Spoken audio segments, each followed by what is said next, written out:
The Canaanite branch of Northwest Semitic languages included the Phoenician language.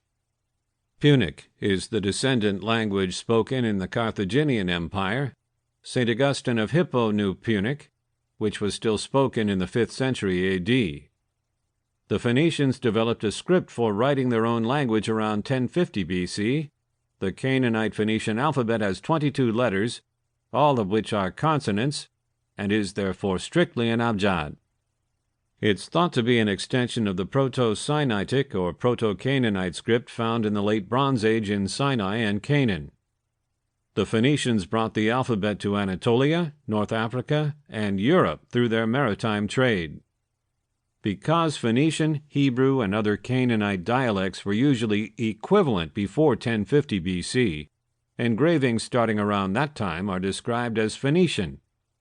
As late as the early centuries of the Christian age, Phoenician engravings have been found in Lebanon, Syria, Israel, Palestine, Cyprus, and other spots.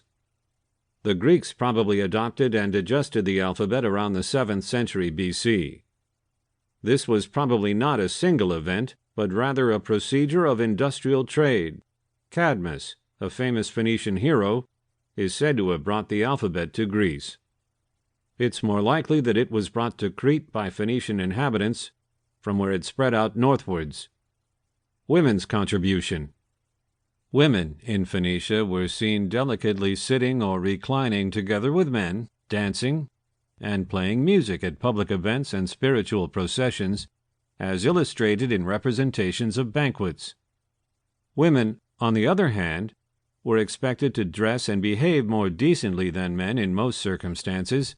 Female figures are essentially usually shrouded from head to toe, with the arms sometimes covered too. Women took part in community concerns while having little political power. In the well-known assemblies that started to appear in some city-states, they had a voice. In the 5th century B.C., at the very least one woman, Unmi Ashtart, is said to have ruled Sidon. Jezebel, the aggressive princess of Sidon illustrated in the Bible, and Dido, the semi-legendary creator and first queen of Carthage, are the two most popular Phoenician women. Dido is represented as the co-ruler of Tyre in Virgil's impressive poem, the Aeneid, and as having actually used shrewdness to leave her brother Pygmalion's tyranny and get a proper site for Carthage. Art of the Phoenicians. Decorative artifacts, including but not limited to precious jewelry, pottery, glasswares, and reliefs, were a huge element of Phoenician art. Figurines were more typical than big sculptures. Much of what we know of Phoenician art originates from excavations beyond Phoenicia, in spots like Spain and Morocco, and also Russia and Iraq. Most cultures, especially Egypt, Greece, and Assyria, motivated Phoenician art. Pottery with Greek impacts was particularly common, while ivory work with Egyptian impacts was the most common. Phoenician art was specifically unique from its contemporaries in that it went on to use Bronze Age customs, like terracotta masks, far into the Iron Age.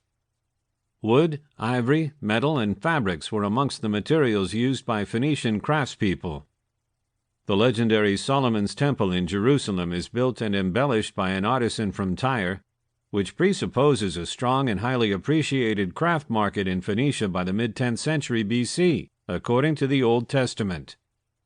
The embroidered outfits of Priam's partner, Hecuba, are defined in the Iliad as the work of Sidonian women, while a gone-after silver blending bowl is referred to as a masterwork of Sidonian workmanship.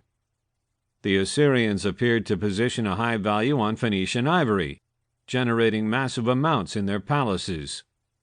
Phoenician art seems to be inextricably connected to Phoenician business interests. They have actually created products to interest particular trading partners, separating not just between civilizations but also between social strata.